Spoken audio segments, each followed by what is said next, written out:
Señores participantes, alumnos, docentes, ingenieros y público en general, tengan una linda noche. Doy la cordial bienvenida a todos ustedes, al igual que a los organizadores de este magno evento, titulado Weekends CIVIAL. Estoy hablando del Círculo de Investigación en Ingeniería Vial, CIVIAL, en trabajo colaborativo con el Instituto IDEC Vial y el auspicio de la revista Perú Vías, publicación especializada en infraestructura vial, donde estaremos lanzando pronto el gran evento esperado del año, el sexto Expo Convial. Bueno, con motivo de dar inicio al ciclo de charlas de ingeniería vial el día de hoy, formando ingenieros líderes innovadores e identificando nuevas oportunidades de crecimiento. Doy inicio a la charla denominada Importancia del desempleo de las capas granulares de un pavimento. La presente charla está a cargo del expositor, a quien agradezco el tiempo dado y el empeño demostrado. Estoy hablando del ingeniero Sergio Quispe Espinosa. Recordemos que el ingeniero Sergio es ingeniero civil de la Universidad Nacional de Ingeniería, UNI, Perú. Amplia experiencia en suelos, pavimentos y concreto, aseguramiento y control de calidad en proyectos de infraestructura vial, edificaciones e irrigaciones, Eje Vial Amazonas Norte, IRSA Norte. Red Vial 5, segunda etapa de carretera Huacho-Padivilca. Ampliación de Swiss Hotel Lima, proyecto especial Chavimochic, posgrado en gestión de desarrollo sostenible a través de los sistemas integrados de calidad ISO 91. Para entender un poco más la dinámica planteada, te mostraré la temática. Primero, daremos paso al desarrollo de la charla. Seguidamente, las preguntas de la audiencia, por un tiempo variable de 10 a 20 minutos. Son por estos motivos que te invito a disfrutar en este tiempo de cuarentena, salir de tu zona de confort y aprender temas importantes en tu vida como ingeniero, porque estoy segura que tú tienes las habilidades de poder cambiar, crear e innovar, pero para llegar a ello necesitas alimentar tu mente. Es necesario informarse y saber algo más con la ayuda de conferencias, charlas y que hoy en día tienes en tu pantalla. Realiza las preguntas que creas importantes y envíanos en el chat en vivo para que nuestros ponentes puedan responderlos. Sin más que añadir, doy paso a nuestro expositor responsable de la charla Importancia del desempleo en las capas granulares de un pavimento. Adelante, ingeniero.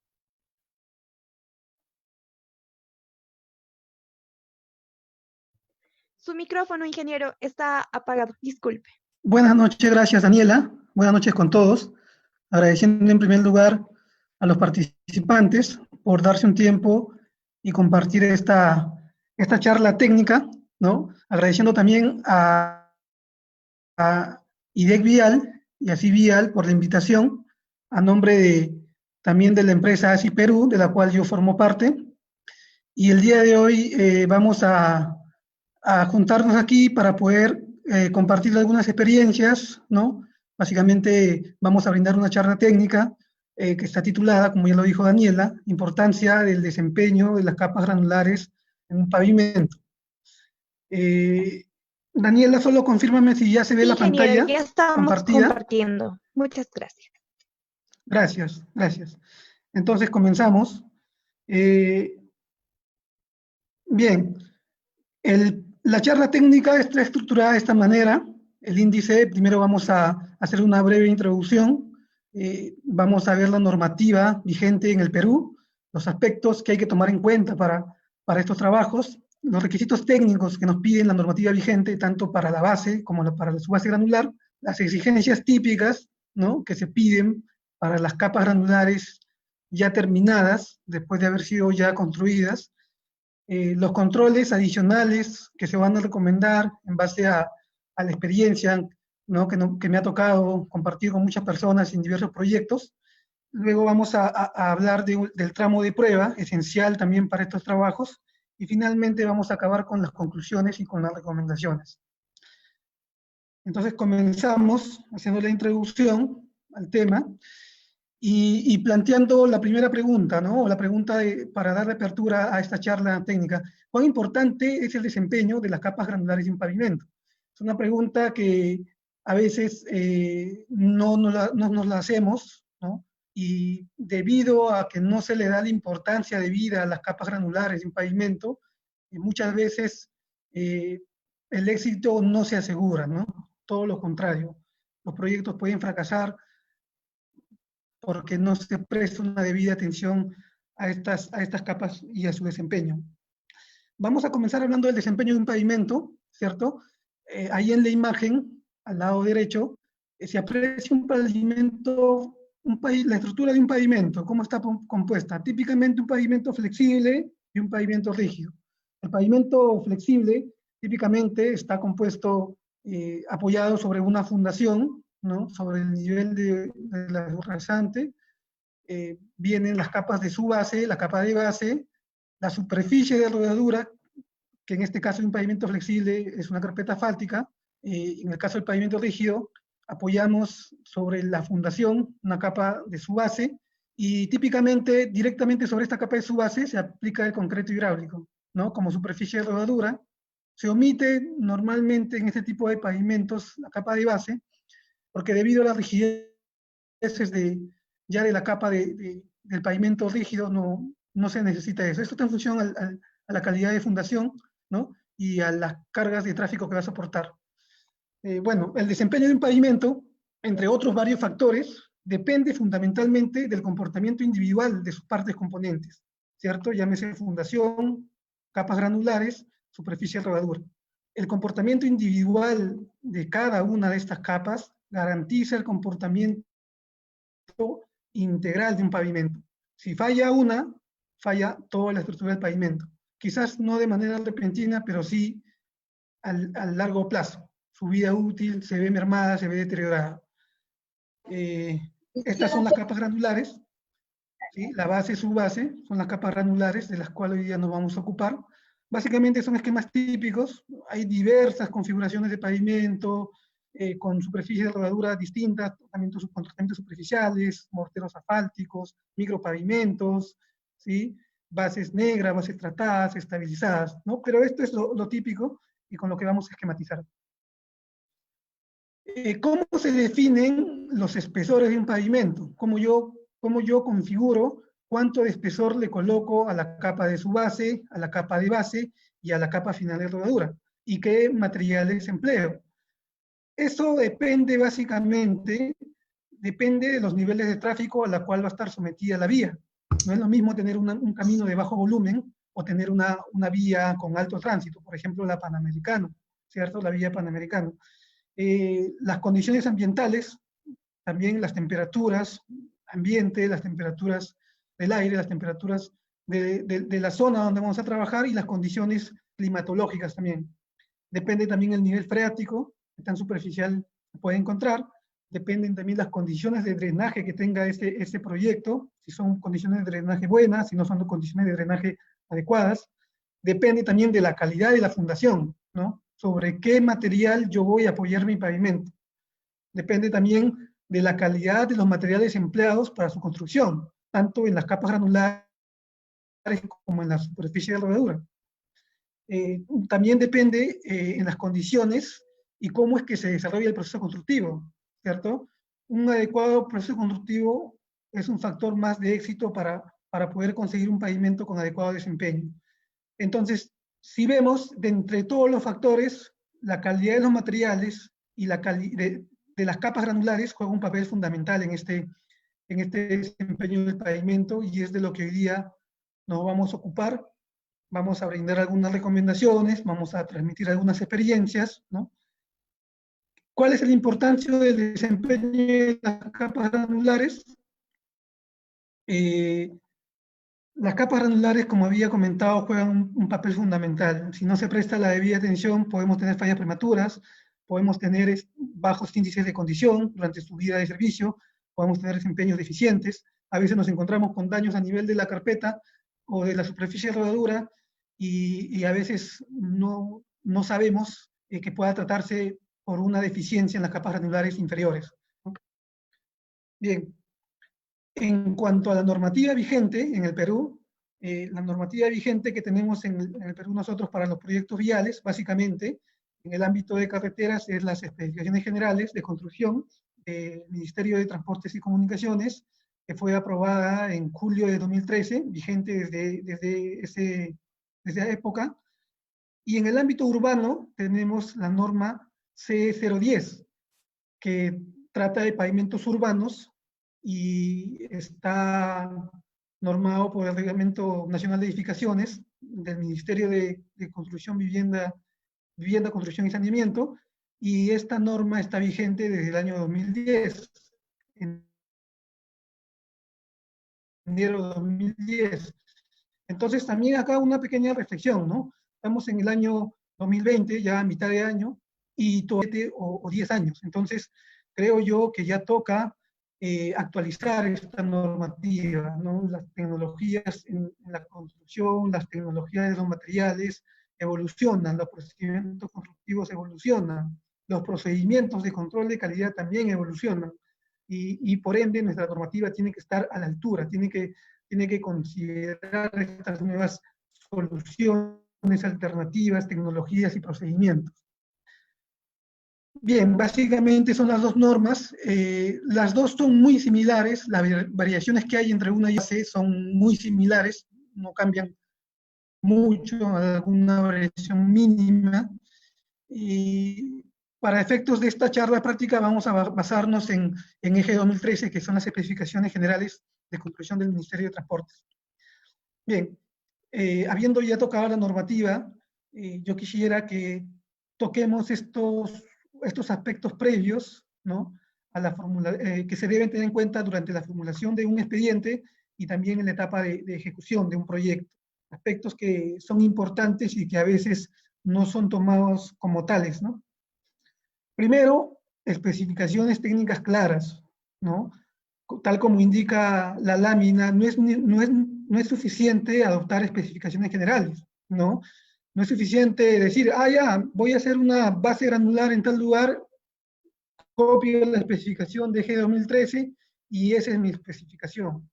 A veces eso no funciona, a veces las condiciones de trabajo en una zona determinada o algunos otros factores hacen que debamos revisar las especificaciones y ver qué tan aplicables son, o si podemos plantear alguna variación, siempre y cuando esta variación garantice el desempeño adecuado de estos materiales durante su procedimiento ejecutivo y también ya en estado final terminado, ¿cierto? Entonces no es suficiente copiar y pegar las especificaciones, hay que analizarlas, hay que ver cómo aplica nuestro proyecto y a partir de ahí hay que plantearlas. Otro de los aspectos a tomar en cuenta es la disponibilidad de los materiales locales, ¿no? No siempre yo puedo plantear una estructura del pavimento apoyada sobre una fundación con capas granulares, ¿no? A veces no es conveniente. Probablemente yo en el sitio de trabajo no tenga materiales disponibles o sean muy lejanos, encarecen el proyecto y quizás no tengan la calidad suficiente que yo requiero. Entonces, ¿para qué voy a plantear especificaciones técnicas de materiales tradicionales cuando eso va a ser una complicación para la ejecución posterior? Entonces yo debo analizar con qué materiales dispongo en la zona de trabajo, qué materiales hacen que esto sea más económico, porque lo que buscamos en un proyecto de infraestructura es que sea también rentable económicamente, que cueste lo menor adecuado, ¿no?, a los usuarios de la vía. Dependiendo de la disponibilidad de estos materiales, podemos plantear otro tipo de soluciones. Por ejemplo, en las imágenes que se aprecian ahí, podemos ver bases tratadas, ¿no?, con cal, pueden ser bases tratadas con cemento, pueden ser bases tratadas con emulsión, bases estabilizadas. De esta manera podemos reducir los espesores de estos materiales, porque una base tratada, una base estabilizada, aporta estructuralmente, aporta más al pavimento. Entonces, y por ende puedo disminuir el consumo del material granular, que probablemente en una zona complicada no lo pueda conseguir tan fácilmente en el volumen que yo necesito. Otra alternativa puede ser el empleo de geomallas. ¿no? Geomallas o soluciones similares, con la misma finalidad, buscar disminuir el consumo de materiales granulares en las zonas en donde esto sea una complicación. Ahora, si yo estoy en un proyecto donde la cantera está cerca, tengo adecuados materiales, el costo es muy adecuado, entonces definitivamente no habría ningún inconveniente en yo plantear estos materiales granulares como solución, ¿no? Eh, Hay que estudiar también las condiciones especiales de trabajo, ¿no? Hay que ver si vamos a colocar nuestro pavimento cerca a alguna estructura, por ejemplo, estructuras de concreto armado, puede ser una cisterna, puede ser una galería que está en la parte inferior de mi pavimento, puede ser cerca de redes de conducción de fluidos o de gases, ¿no? Sobre todo en las zonas urbanas. Si yo estoy trabajando en zonas urbanas, puedo toparme con tendidos de redes de agua, desagüe, gas, etcétera. Igualmente, en las zonas urbanas, a veces a mí me ha tocado participar en proyectos donde la restricción era la vibración que da los equipos de compactación de estos materiales granulares, ¿no? Las personas en las zonas rurales de la vía que viven al costado de la carretera siempre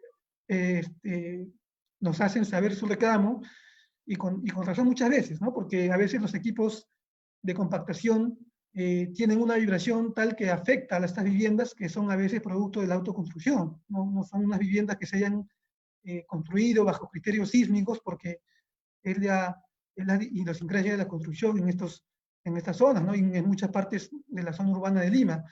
Entonces, yo colocar una capa de base granular de 20 o 25 centímetros y colocar un rodillo de más de 10 toneladas, definitivamente puedo tener un problema. Hay un problema social ahí con la población cercana.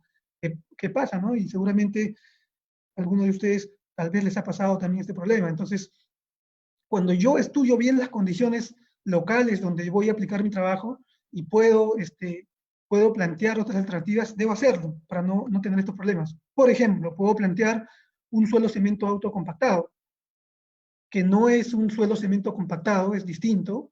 Este suelo cemento autocompactado se trabaja como concreto, con una fluidez similar al del concreto, tal como se aprecia en la imagen, y luego el comportamiento de este es como un suelo, ¿no? Donde tiene que tener la rigidez de un suelo. No puede tener la rigidez de un concreto porque probablemente la superficie de rodadura, que en el caso que sea una superficie flexible, va a tener problemas, ¿no? Se va a comenzar a fisurar porque al ser una superficie de rodadura flexible, probablemente una carpeta asfáltica apoyada sobre una base con una rigidez muy alta, la diferencia de rigidez va a hacer que la capa más flexible se comience a fisurar. Entonces, sí es una alternativa muy buena, pero hay que tener en cuenta controlar la rigidez de esta solución. Otra solución, como habíamos comentado, puede ser el empleo de geomallas, ¿no? Quizás con las geomallas yo pueda reducir el espesor de la capa granular. Puedo colocar de geomallas entre las capas granulares y puedo reducir el espesor. De esta manera, además de disminuir el consumo de la capa granular, puedo yo quizás emplear equipos, al tener menor espesor de una capa por compactar, puedo usar equipos de compactación liviano, ¿no? Puedo usar equipos menores, de no tan gran tonelaje, porque los espesores me lo permiten, y puedo yo salvar este impasse, ¿no? Entonces hay que estudiar las condiciones donde vamos a trabajar para poder ver qué alternativa planteamos. Otro aspecto a tomar en cuenta es que debemos dominar los requisitos técnicos, ¿no? Debemos conocer los requisitos técnicos, ¿no? Constructor, supervisor, ambas partes deben conocer los requisitos técnicos, deben saber cuáles son las limitaciones de trabajo, deben saber qué controles deben realizar y deben saber en qué parte están plasmados estos requisitos técnicos. No siempre están solamente plasmados en las especificaciones técnicas, muchas veces están plasmados dentro del mismo expediente, en los planos, en las memorias, en el contrato mismo de un proyecto también pueden estar planteados los requisitos técnicos, ¿no? Los requisitos técnicos de un proyecto van más allá de solamente las especificaciones y es tarea del constructor y del supervisor identificar cada uno de esos requisitos y establecer las medidas de control para poder cumplirlos. Y no solo eso, muchas veces se le da el encargo del conocimiento y dominio de los requisitos técnicos al personal relacionado con los ensayos y con el control de calidad, pero no es suficiente. Tienen que estar involucrados todos los actores que participan de la ejecución de un proyecto, ¿no? Los responsables, deben estar involucrados el personal que va a realizar el trabajo directamente, los supervisores, las áreas de apoyo como las áreas de topografía, ¿cierto? Y se le debe asignar un recurso para esto, ¿no? Se debe asignar un recurso en cuanto a equipos y personas para que este control de calidad sea adecuado y nos garantice el cumplimiento y la satisfacción de estos requisitos técnicos. Otro aspecto es la previsión de los costos, ¿no? Cuando yo estoy en la etapa de elaboración de un presupuesto y estoy planteando colocar capas granulares para un pavimento, yo tengo que saber cuánto me va a costar, tengo que saber qué costos están asociados a estos materiales, ¿no? Desde su explotación en cantera, su transporte, su producción y también las condiciones de preservación del material. Tengo que saber cuánto me va a costar. A veces me ha tocado por ejemplo, en alguna oportunidad asesorar un proyecto, ¿no? de mediana envergadura, estaba dirigido por una autoridad local, y cuando estábamos ya en la etapa de aplicación de estas capas granulares, todo el mundo comenzó a decir que ya estaba llegando el material ya firmado. Entonces, bueno, la sorpresa fue grande, ¿no? O sea, un material diafirmado no es para nada una base granular, ¿cierto? Un material diafirmado tiene ciertas características, tiene otras utilidades, otros fines, pero no tiene las características que tiene un material de base granular. Material de base granular es un material con unas características mayores, con unas exigencias mayores, porque su empleo es totalmente distinto. Un afirmado normalmente se coloca como capa de rodadura en un pavimento, en una superficie no pavimentada, ¿no? En una vía no pavimentada, donde la capa de rodadura, ya donde van a transitar los vehículos, es el mismo material de afirmado.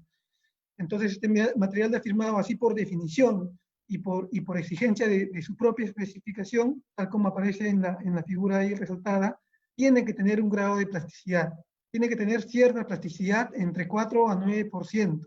¿Por qué? Porque debe tener una cohesión, ¿cierto? Porque si yo coloco un material que no es cohesivo como superficie de rodadura, el tráfico lo va a terminar desintegrando poco a poco. Pierde humedad, se desintegra y se pierde. En cambio, un material plástico tiene cohesión y garantiza mejor esta función. Entonces, debemos saber exactamente qué material como base granular nos están exigiendo o como capa granular nos están exigiendo y cuántos son los costos asociados, ¿no? Normalmente un material de firmado cuesta mucho menor.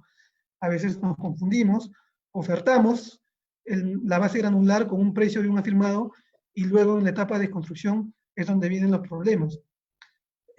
Otro aspecto es, bueno, un punto ahí que quería comentar es que no hay que confundir cohesión con compactación. Me ha tocado también asesorar un proyecto donde me decían que la base granular no estaba llegando a su compactación y era porque la base no armaba. Me decían, no arma la base, está muy limpia, no arma. Entonces, yo, bueno, tuve que explicarles, pues no, las bases granulares no tienen que tener cohesión, tienen que tener compactación. Y compactación está relacionado con el grado de densificación que tiene el material, ¿sí? Con la menor cantidad de vacíos que pueda tener y la mayor densidad. Son dos conceptos distintos que no hay que confundirlo, ¿no? A veces por ahí alguien me dijo, hay que ponerle un poquito de liga a la base granular. Para nada, no tiene ningún sentido. Es todo lo contrario, es contraproducente. Y otro aspecto es también realizar un oportuno control de calidad, ¿no? Tal como indica, no basta realizar los ensayos de confirmación que me pide la especificación. Eso es cumplir con los ensayos que pide la especificación, ¿no? Se debe tener un plan de control de calidad bien estructurado. Las evaluaciones tienen que ser de carácter preventivo, ¿no? De esta manera yo puedo evitar retrabajos, puedo contribuir al ahorro de costos y puedo también contribuir al plazo de ejecución, ¿no? No basta, como dije, hay que desarrollar planes de puntos de inspección y ensayos, ¿no? En etapas intermedias de los procesos, ir atrás de los procesos preventivos, no solamente cumplir con lo que está escrito en la especificación técnica. Y un aspecto muy importante es la previsión económica para el control de calidad, ¿cierto? Si conocemos la especificación técnica, si sabemos qué materiales nos pide, si sabemos qué procedimientos debemos emplear, qué controles debemos aplicar, si sabemos todo eso, podemos cuantificar qué recursos necesito y podemos asignarle, ¿cierto? Todo lo que para esto se necesite, ¿no? Tenemos que tener personal calificado en cantidad suficiente, tenemos que tener equipos de medición y ensayos operativos, calibrados, ¿no? En buen funcionamiento, en un estado de conservación, insumos para poder realizar los controles y las pruebas, instalaciones adecuadas para poder hacer este control de calidad, ¿cierto? Tanto en campo como en el gabinete, y también la logística para estas operaciones, ¿cierto? Yo tengo que tener a disponibilidad un vehículo para poder trasladar al equipo que hace estos trabajos en los diversos frentes del proyecto. Muchas veces, en el afán de hacer una oferta económica más atractiva, se sacrifica el control de calidad, ¿no? Me ha tocado participar de algunas reuniones donde se iban a hacer esta definición y dicen, no, pero colócale solamente un técnico. No, la movilidad ya no, luego veremos cómo lo movilizamos, ¿no? Entonces, si comenzamos sacrificando el control de calidad, si no le asignamos los recursos necesarios, es muy probable que no consigamos el éxito, ¿no? Todo lo contrario, seguramente vamos a conseguir algunos fracasos y va a ser, y luego se revierte en los costos que esto implica, ¿no? Los mayores costos indeseables, mayores costos que esto implica. Bueno, hemos visto los aspectos, ¿no? Los aspectos que se recomiendan. Y ahora vamos a entrar a los requisitos de la base granular. Habíamos comentado que la base granular tiene requisitos que están plasmados en las especificaciones y que es una exigencia su satisfacción. Vamos a comenzar primero con la gradación, ¿cierto? Que básicamente es la granulometría del material de base granular.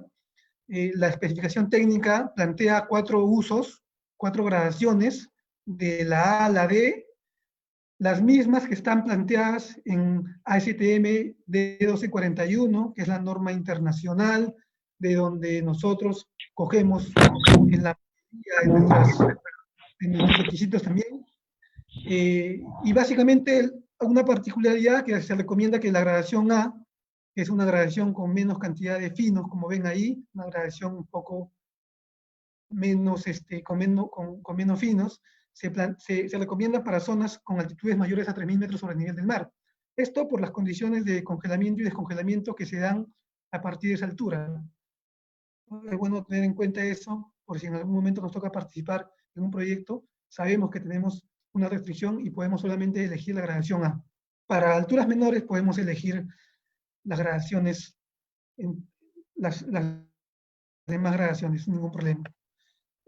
Las gradaciones de un material, por ejemplo, hacia el lado izquierdo se aprecia una curva granulométrica uniforme, ¿no?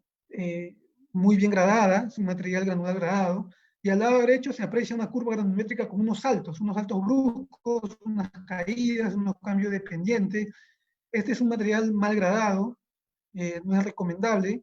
Puede hacer que este material ingrese dentro de alguno de los 4 usos que nos piden, pero no puede ingresar en esas condiciones. ¿Por qué? Porque esta mala gradación de un material granular que implica que puedan haber segregaciones, podemos tener problemas con la compactación, ¿no? Después en campo, no nos da la compactación, no nos está saliendo la compactación, estará fallando el equipo de compactación, los equipos de laboratorio, ¿qué estará fallando? Y puede ser que el problema esté en que la gradación del material no ha sido la adecuada, además que afecta la resistencia final de estas capas granulares que tienen que tener para aportar a la estructura del pavimento. Otro de los requisitos que también está especificado en EG 2013 es el valor de soporte CBR, ¿no? El índice de CBR se usa se emplea para evaluar la capacidad de soporte de un suelo ante los esfuerzos cortantes que aplican las cargas de tráfico en un pavimento. La EG 2013 indica que para tráficos con ejes equivalentes menores a 10 a la 6 se requiere un 80% de valor SBR, y cuando son tráficos mayores de 10 a la 6 ejes equivalentes, se pide un mínimo de 100%, ¿no?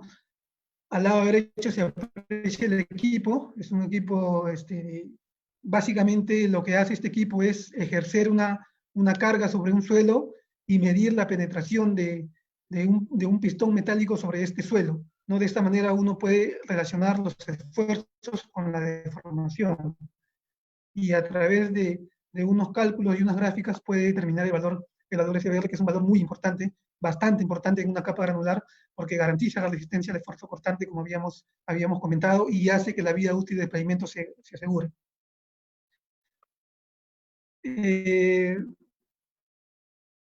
Después de estos requisitos, hay algunos requisitos para la fracción gruesa del material de base granular. Están ahí listados en la tabla. Esta tabla ha sido extraída de la EG 2013, es la tabla 403-03 de EG 2013, y ahí están listados todos los requisitos, y depende en qué zona voy a trabajar yo. Si voy a trabajar a menos de 3.000 metros sobre el nivel del mar, o si voy a trabajar a más de 3.000 metros sobre el nivel del mar. Si ven bien, en las zonas con mayor altitud, mayor a 3.000 metros sobre el nivel del mar, las exigencias son mayores. En algunos ensayos, por ejemplo, en las caras fracturadas y en la durabilidad al sulfato de magnesio. Vamos a ver, ¿no?, qué significa cada uno de estos ensayos. A veces los vemos en las especificaciones plasmados, sabemos que nos lo piden, los hacemos, pero es importante también saber por qué hacemos y qué nos garantiza cada uno de estos controles. En primer lugar, vamos a comenzar con las partículas con caras fracturadas, ¿no? La fracción gruesa de un material de base granular tiene que poseer caras fracturadas. Un mínimo con una cara fracturada y un mínimo también con 2 caras fracturadas. ¿Qué se busca con estas caras fracturadas? Tal como indica la lámina, se busca maximizar el esfuerzo cortante, ¿no? Generando fricción interna, generando fricción interpartícula de la mezcla, para que cuando vengan los esfuerzos de las cargas de tránsito, este material los asuma con mayor resistencia, ¿no? En este esquema, por ejemplo, se aprecia cómo es que se da la condición del esfuerzo de corte antes de la carga y después de la carga, ¿cierto? Después de la carga en un pavimento, después de las cargas del tráfico, se generan estos planos de corte. Y obviamente, si el material tiene una trabazón o una fricción interpartícula, seguramente va a resistir más. Por eso que se busca que los materiales tengan cierto grado de caras fracturadas para poder garantizar esta resistencia a estos esfuerzos. A veces en algunos proyectos ha surgido la discusión, ¿no?, sobre todo con algunas personas que están a cargo de la supervisión o fiscalización del proyecto, y muchas veces me ha tocado asesorar algunos proyectos donde me han dicho, ¿puedo emplear agregados con caras fracturadas naturales? O sea, si yo tengo una cantera donde ya el material está fracturado por procesos de geodinámica externa, están ya fracturados, ¿los puedo emplear o necesito yo que este material salga triturado de una planta? Bueno, la respuesta es que sí puedo usarlos, ¿cierto? La respuesta es que sí puedo usarlos, pero yo tengo que entrar a la discusión técnica con un fundamento, ¿no? No puedo decir simplemente sí lo puedo usar porque alguien me lo dijo, no, yo tengo que entrar con un fundamento. ¿Cuál es el fundamento técnico que indica esto? Es la normativa misma, ¿no? Por ejemplo, la norma de ensayo MTCE 210 y su correspondiente norma ASTM D 5821, la norma internacional, indican que, por definición, la cara fracturada puede ser obtenida por medio natural, tal como está escrito ahí, ¿no?, en la terminología de la misma CTM, que es la entidad internacional de la normativa de pruebas y materiales.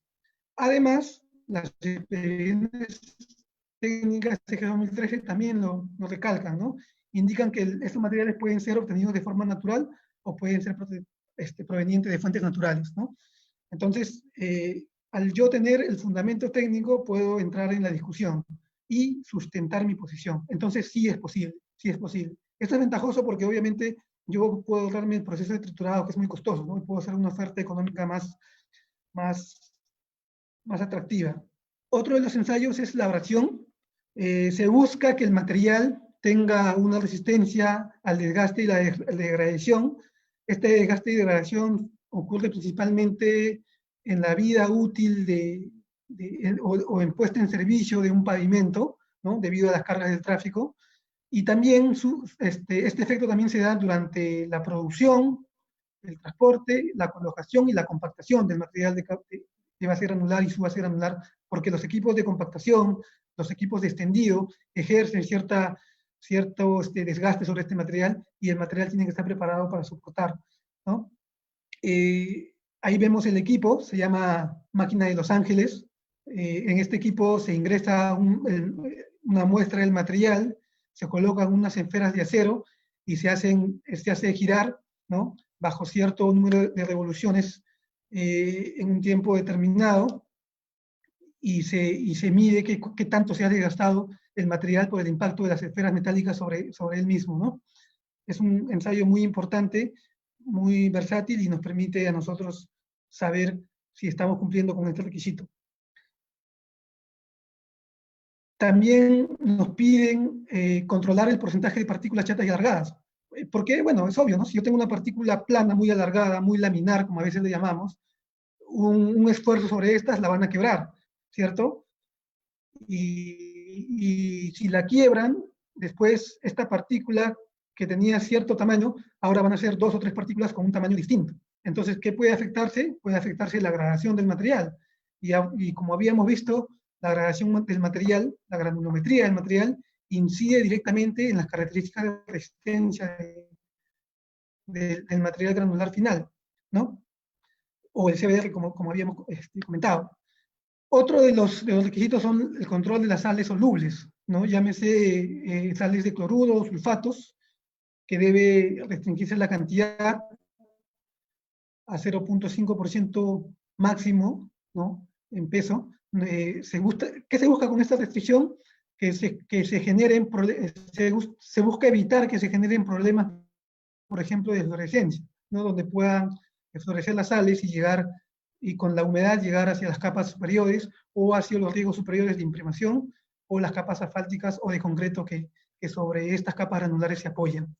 La durabilidad del sulfato de magnesio, que busca proporcionar que el material sea resistente a la alterabilidad por la acción de la intemperie, ¿no? Y es de mucha utilidad cuando yo no conozco cómo se va a comportar el material en la intemperie, ¿cierto? Una cosa es yo tener un material, una cantera de río o un conglomerado que está compuesto por cantos rodados, donde yo sé que ese canto rodado ha ido desplazándose a lo largo de un cauce, de un curso, y se ha ido abrasionando y desgastando de manera natural, y me quedo con la parte más resistente. Pero si yo tengo una cantera de cerro y no sé cómo se comporta ante la intemperie, este ensayo me da una gran idea de qué tan viable va a ser usar este material o no, ¿no? Bien, esos son los requisitos para la fracción gruesa de la base granular. Ahora, en cuanto a la fracción fina de la base granular, básicamente me pide 4 controles: el índice plástico, equivalente a arena, las sales solubles y la durabilidad. Las sales solubles y la durabilidad ya lo hemos tocado anteriormente en los requisitos del agregado grueso, de la fracción gruesa. Básicamente siguen el mismo concepto, así que solamente vamos a centrarnos en el índice plástico y en el equivalente a arena, que básicamente son características que están muy estrechamente ligadas, ¿no? O sea, yo controlo la plasticidad del material porque un solo plástico es compresible, es deformable, ¿no? Es susceptible a los cambios de volumen por humedad. Entonces, yo no puedo tener un material granular con características plásticas porque es contraproducente para su desempeño. Tengo que limitar, ¿no? La expresión técnica indica que el índice plástico debe ser máximo 4% en el caso de proyectos de abajo de los 3.000 metros, y para proyectos sobre los 3.000 metros, 2% más exigente, ¿no? En el caso del equivalente de arena, se busca identificar, ¿no?, y controlar las proporciones del suelo nocivo que pueda haber en un suelo, ¿no? A través de un ensayo con unos productos químicos se busca determinar qué tanto fino nocivo puedo tener yo en una mezcla y controlarlo, ¿no? Para poder evitar estos problemas ya mencionados. Bien, esos son los requisitos de la base granular, están plasmados en las especificaciones. Y en cuanto a los requisitos de la subbase granular, en cuanto a gradación, son los mismos, nos plantean los mismos usos que para la base granular, las mismas exigencias de uniformidad de la gradación, de una granulometría continua, uniforme, ¿no? Sensiblemente paralela a los usos de granulométricos propuestos para cada curva. Y en cuanto a los requisitos de ensayos especiales para la mezcla, nos piden, ahí ustedes lo pueden apreciar, nos piden parámetros muy similares, casi los mismos, abrasión, CBR, límite líquido, plasticidad, equivalente de arena, sales solubles, partículas chatas y alargadas. Aquí no nos piden partículas con caras fracturadas, ¿no? No nos piden, y por ende no necesitamos colocar una base con agregados triturados, o colocar una base granular con materiales netamente zarandeados o procedentes de cantos rodados, sin caras, sin aristas vivas o sin caras de fractura. ¿Por qué? Porque los esfuerzos de un pavimento van disminuyendo con la profundidad. Entonces, si yo tengo una base granular que es, digamos, en cuanto a profundidad, es la capa más profunda que se apoya directamente sobre la fundación, los efectos de las cargas y las condiciones de fuerza de formación son menores a este nivel. Por eso que las exigencias son un poco menores también y no se exige que tengamos agregados que sean triturados para este caso. Bueno, en cuanto a las exigencias típicas de control de calidad en sus bases y bases terminadas, lo que nos dicen las especificaciones ya para el material ya terminado, una vez compactado y verificado también sus alturas, nos piden que verifiquemos la compactación, ¿no? Normalmente en todos los proyectos se pide típicamente 100% de grado de compactación para la capa de base y la capa de su base. Hay proyectos, ¿no? Bueno, antiguamente me tocó participar en un proyecto donde nos pedían 98% para la capa de su base. Bueno, debe haber sido una condición particular de ese proyecto, pero normalmente nos exigen 100%, ¿no? También nos dicen que el material no puede tener una variación más allá de más o menos 1.5% en cuanto a su humedad, ¿cierto? Sabemos, ¿no?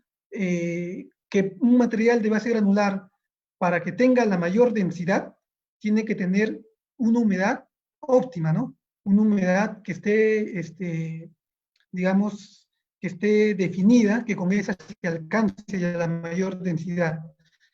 Entonces, si yo me alejo muy allá de esa humedad óptima, seguramente no voy a poder conseguir los controles de compactación. Por eso es que se piden esos dos requisitos en la capa terminada. El espesor de la capa terminada también, ¿no? Habíamos visto que el diseño de pavimentos considera un espesor para cada capa.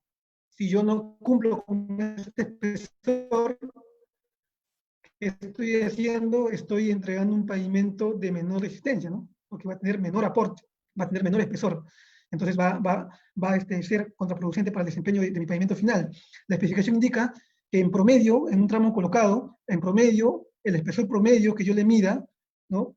Tiene que ser mayor al espesor de diseño. Si a mí me pidieron 25 centímetros de base granular, yo tengo que entregar por lo menos 25 centímetros en promedio. Y si yo hago mediciones individuales de este tramo, ningún valor individual tiene que estar más abajo de 95%, perdón, del espesor de diseño. ¿Correcto?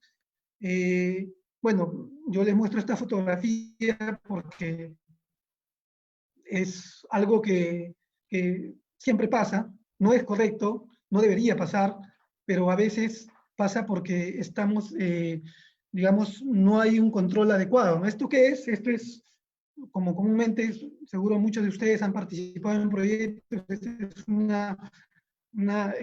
el argot técnico de campo, esta es una galleta, como le llamamos, ¿no? ¿Qué pasa? Que a veces terminamos de compactar y conformar la base granular, pedimos el control topográfico y nos dice le faltó 2 centímetros o le faltó 1 centímetro.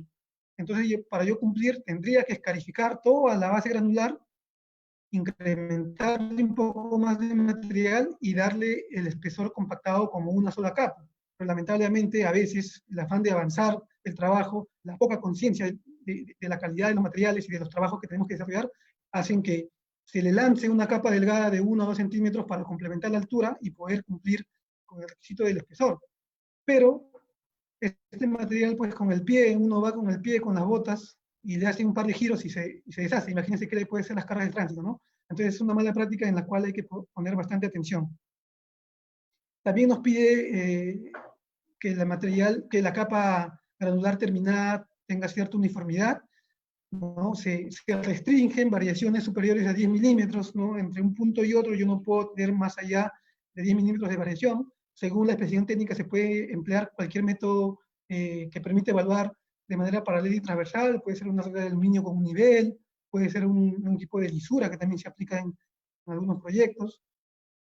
Y también nos piden controlar las deflexiones de un pavimento. Las deflexiones de un pavimento van a garantizar su rigidez, ¿no? Y la rigidez va a garantizar que ese pavimento satisfaga los requerimientos de tráfico a los cuales va a estar sujeto en su vida de servicio. Entonces, la especificación técnica pide controlar las deflexiones desde la capa de fundación, las capas granulares y la capa de rodadura final.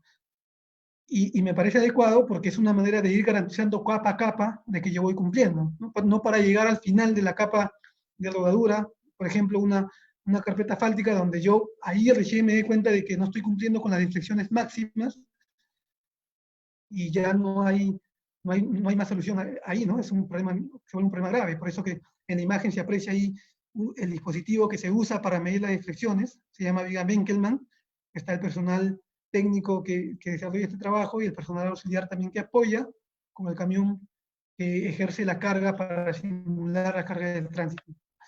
La viga Benkelman, acá hay un esquema de cómo funciona. Esta imagen la he tomado de un estudio, de una publicación técnica que desarrolló el ingeniero Pablo del Águila, un ingeniero muy reconocido y especializado en los temas de pavimentos, en conjunto con otro profesional, Mario Hoffman, y están en las publicaciones a las que todos tenemos acceso, y también está como esquema en el ensayo, en el manual de ensayo de materiales en cuanto al ensayo de viga Benkelman, ¿no? Yo quisiera que se centren en esta parte. Vemos las partes componentes de la viga Benkelman, el brazo móvil, ¿no? Que es este dispositivo DE, que tiene un pivot en el punto C, ¿no? Y que esquemáticamente se representa en este esquema geométrico, ¿no? El punto C es el pivot, el punto E' es el punto del equipo antes de la carga, y el punto E es el punto del equipo del brazo móvil después de la carga, ¿no? Obviamente, si yo ejerzo una carga aquí, el punto D del equipo baja, ¿cierto? Por la deflexión que ocurre en el pavimento, y obviamente este punto E sube. Entonces, el dial me va a leer una lectura que es proporcional a las características geométricas de la viga Benkelman. ¿Por qué lo digo? Lo digo porque hay vigas que son de relación de brazos 1 en 4, ¿no? Donde la porción CE mide 1 y la porción CD mide 4, ¿no? Como esta del ejemplo. Entonces, si yo consigo una deflexión en el punto donde apoyo la carga de 4, lo que me está marcando mi dial es 1. Entonces yo la lectura de mi dial, que es donde tomo el dato, tengo que multiplicarlo por 4. Si yo leí 10 aquí, 10 centésimas de milímetro, que es como se mide la deflexión, realmente yo tengo 40 centésimos de milímetro, ¿cierto? Y es importante conocer esto porque a veces también se venden en el mercado vigas con relación de brazo de 1 a 2. Y estas vigas de 1 a 2, yo ya no voy a multiplicar por 4, voy a multiplicar solamente por 2. Si tengo 10, solamente va a ser 20. Yo comento esto porque muchos proyectos, a veces por desconocimiento y por experiencias pasadas, donde siempre han usado una viga de relación de brazo 1 en 4, han multiplicado siempre por 4, y si sucede esto, podemos estar siendo demasiado exigentes con los niveles de flexiones que queremos controlar. O viceversa, ¿no? Si yo tengo una viga de 1 en 4 y siempre he trabajado con 1 en 2, puedo estar yo eh, digamos, obteniendo resultados de defecciones más bajos de lo que realmente sucede en campo y al final mi pavimento va a sufrir daños prematuros, ¿no? Entonces es importante conocer, este equipo es muy versátil, muy fácil de fácil operación, pero hay que conocer el concepto, porque si no lo conocemos, se vuelve un dolor de cabeza para los responsables del proyecto, ¿no? El rendimiento de este equipo es limitado, pero es limitado, pero de bastante útil para el control en obra, ¿no? En el control en obra, de acuerdo al avance de la colocación de las capas granulares o de la fundación o de la carpeta asfáltica, yo puedo tranquilamente abastecerme con un equipo de viga para ir midiendo las deflexiones, ¿no? Ya si yo voy a entrar a hacer una evaluación estructural de qué sé yo, unos 20, 30 kilómetros de un pavimento, ya obviamente este equipo se va a quedar muy corto en cuanto al rendimiento, ¿no? Si tengo tiempo, lo puedo emplear, pero si el tiempo me urge y tengo que entregar mis resultados pronto, entonces podría yo optar por otros equipos más sofisticados, por ejemplo, un Falling Way, ¿no? Que es un equipo de evaluación de efectos métrica también. Bien, esos fueron los controles que me pide la especificación técnica en cuanto a las capas granulares terminadas. En cuanto a los controles adicionales recomendados, esto sí es, digamos, son recomendaciones que planteamos en base a la experiencia que nos ha tocado vivir en los proyectos, ¿no? Que hemos participado y que me gustaría transmitir, que no están escritos necesariamente en la especificación, pero que son importantes para poder garantizar el éxito de un proyecto de pavimentación. Además, como tal dice la lámina, además de estos controles especificados, es necesario implementar controles adicionales, ¿no? De carácter preventivo, ¿no? En los procesos intermedios, donde no necesariamente se aplique un control de calidad explícito, ¿cierto? Por ejemplo, uno de ellos, el control de humedades en el acopio, ¿no? O sea, si yo tengo un acopio donde voy a despachar mis materiales, yo tengo que controlar con qué humedad está saliendo ese material. Obviamente, tiene que ser de humedad cercana al óptimo contenido de humedad, porque ya habíamos dicho que esa humedad nos va a garantizar la máxima densidad y por ende vamos a garantizar los niveles de compactación exigidos. Entonces, yo debo estar controlando con qué humedad despacho el material al campo, ¿no? Si lo mando muy seco, seguramente después voy a tener que mandar una cisterna, retrasar el trabajo en el lugar de aplicación, incurrir en un costo no previsto y complicar más el desarrollo de la actividad, ¿no? Y también es susceptible a que a veces por tratar de cumplir las metas que se tienen que cumplir, a veces el ímpetu hace que no se hagan las correcciones de humedad y se trate de colocar el material tal como está, ¿no? Entonces es preferible. Hay un equipo, un humedómetro se llama, tipo Speedy, es el nombre del equipo más común que usamos en el medio, con el cual se obtiene la humedad de manera rápida, ¿no? En cuestión de minutos. Este equipo no mide directamente humedad, lo que mide es la presión que se genera en la reacción de la humedad del suelo con el carburo de calcio que usa este dispositivo. Esa reacción entre la humedad del suelo y el carburo de calcio ejerce una presión y que se mide a través de un manómetro, ¿no? Y por una correlación se calcula la humedad. Hay que tener en cuenta eso, porque no necesariamente el equipo mide directamente la humedad. Yo he visto en obra que a veces algunas personas, la agujita del manómetro marca 3 y dicen tiene 3% de humedad, pero no necesariamente es así. Hay que correlacionar el manómetro para saber esa marca de 3 de presión, qué humedad representa, ¿no? La ubicación de los acopios en la planta industrial es fundamental, ¿no? Y no solamente para los materiales granulares, sino para todos los materiales que vamos a trabajar, ¿no? Por ejemplo, hay que estudiar cuál es la dirección del viento, ¿no? ¿Qué tipos de materiales voy a producir? Voy a producir gradas, arenas, materiales integrales, ¿no? Y tengo que estudiar también qué espacio disponible tengo yo en planta, ¿cierto? De esta manera yo puedo ubicar mis acopios, puedo ubicar mi pila de trituración de materiales finos, materiales gruesos, sin peligro a que el viento arrastre los finos, el polvo fino y contamine otros materiales, ¿no? Por una mala disposición en planta. Entonces tengo que yo estudiar esta disposición. Y bueno, y una reflexión sobre ese tema, y tal como se aprecia en la foto, y se plantea la pregunta y el cuidado ambiental, ¿no? Es importante el cuidado ambiental. Ahí en la imagen se ve, pues, aparte de estar mal porque ese polvo está contaminando otros agregados, está atentando contra la salud de los trabajadores y también definitivamente con el medio ambiente, ¿no?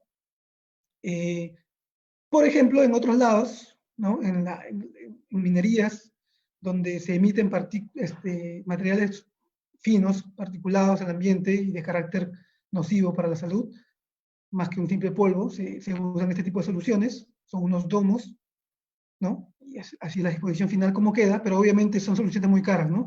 Pero para la cuestión de operación de plantas trituradoras, donde una solución económica acorde puede ser esta, ¿no? Un riego parece una nebulización de agua, las partículas de agua con el tamaño similar a las partículas de polvo que se quieren captar, se gradúan y se lanza el chorro para poder captar. Ahí se aprecia que no hay mayor polvo, se ve que no hay mayor polvo. Acá también en esta otra imagen se ve que no hay mayor polvo, el control de polvo es adecuado, pero ojo que hay que tener en cuenta que esto puede funcionar cuando el material no es susceptible a la humedad. Si yo hago esto en una producción de un material para asfalto, no se puede, ¿no? No podríamos, porque el material para mezclas asfálticas tiene que ser seco, ¿no? De lo contrario, yo después tendría que hacer una inversión mayor en secar estos materiales, que es costoso, ¿no? Otros métodos, cañones supresores de polvo a través de agua. Acá hay otro ejemplo. Y también se aplican en trabajos de demolición o otros trabajos que generen polvo. Bien, otro de los controles adicionales que recomendamos es la homogenización de los acopios antes del proceso de carguillo. Tenemos que evitar que los materiales sean transportados con distorsiones en su granulometría, porque ya habíamos dicho que los materiales que tienen distorsión en la granulometría, esto después repercute en otras características, ¿no? Entonces, normalmente cuando uno tiene una pila de acopio, acá en este esquema, se puede ver cómo el material grueso se va a la parte superior y el material fino queda en la parte inferior, ¿no? El acopio termina despachándose segregado, ¿no? Con el fino por un lado y el material más grueso por otro lado, y en el caso que la caída sea directa, también, ¿no? En la parte intermedia se quedan los finos y hasta las faldas del acopio, por llamarlo así, queda todo el material grueso segregado. Entonces, cuando viene el operador de la máquina y le mandan cargar el material de base granular para llevarlo al campo, a veces por desconocimiento viene y carga lo que primero está en el acopio y se lleva el material segregado y esto se vuelve un problema. Entonces tiene que haber un trabajo de homogenización previa. Tiene que batir el material, hacer que sea uniforme y de ahí recién poder cargarlo, ¿no? Y ojo, hay que considerar estas actividades en los costos también, ¿no? Porque probablemente, bueno, voy a presupuestar el carguillo. El carguillo es un cargador y su rendimiento es tal. Pero para formular el rendimiento yo no he tenido en cuenta esto. El cargador va a invertir tiempo en la homogenización y luego se me vuelve esto un costo no previsto que no ayuda definitivamente a la rentabilidad del proyecto, que es lo que también se busca. Proteger los acopios, ¿no? Para evitar contaminaciones con polvo o exceso de humedad en zonas con altas precipitaciones pluviales, ¿no? Si yo tengo mi base granular o mi subbase granular y lo dejo desprotegido y estoy trabajando en una zona con altas precipitaciones pluviales, este material se me va a saturar. Yo no lo voy a poder mandar a campo porque va a estar muy por encima de su óptimo contenido de humedad. Entonces tengo que hacer un trabajo de secado previo y esto también cuesta, ¿no? Entonces a veces es necesario proteger, ¿no? Tenemos un ejemplo de acá, quizás sea una zona no muy lluviosa y solamente esté tapado para efectos del polvo, tapado con una lona, y también tenemos esta imagen donde hay unas coberturas un poco más completas, ¿no? Donde está colocado el material, ¿no? Probablemente también protegido de la alta radiación solar, ¿no? Eso es adecuado, por ejemplo, cuando trabajamos con mezclas de concreto, ¿no? El agregado no puede estar con mucha temperatura. Y otra vez, en este punto también hay que considerar cuánto nos va a costar eso, ¿no? Porque llega el momento y dice, oye, pero no había presupuestado las lonas, ¿no? O sea, y cuestan, las lonas cuestan, son varias, y tengo un AOPI grande, inmenso. No lo había presupuestado en la etapa de mi oferta técnica del proyecto. Entonces tengo que tomar en cuenta para poder luego no tener un sobrecosto que va a ir en contra de la utilidad del proyecto, que es lo que también se busca. Y otra recomendación no menos importante es la verificación de la limpieza de las unidades de transporte, ¿no? Los proyectos de construcción son muy dinámicos. Una unidad de transporte, un volquete, puede estar despachando de planta a pista material de base granular hace una pausa para ir a una zona de excavación donde tiene que llevar materiales de eliminación hacia un botadero, obviamente materiales de baja condición, como arcillas, ¿no? Materiales arcillosos, quizás contaminados con materia orgánica, con restos vegetales. Entonces, probablemente ese volquete termina esa tarea y nuevamente vuelve al carguillo de material de base granular. Obviamente voy a contaminar mi material de base granular si es que no he tenido la previsión de hacer una limpieza de las tolvas antes de carguillo, ¿no? Uno de los controles también que se recomiendan es la calibración y verificación de los equipos de medición. O sea, aparte de calibrarlos, ¿no? De que me entreguen un documento que diga equipo calibrado con una vigencia de 6 meses, como nos pide la especificación, yo tengo que verificar para ver si estos equipos están midiendo bien. Tengo que hacer verificaciones internas. ¿Por qué? Porque tengo que dar resultados confiables, ¿no? De otra manera podría estar diciendo este material es bueno cuando realmente no es bueno, ¿no? O podría estar diciendo este material es malo cuando realmente posiblemente sea bueno.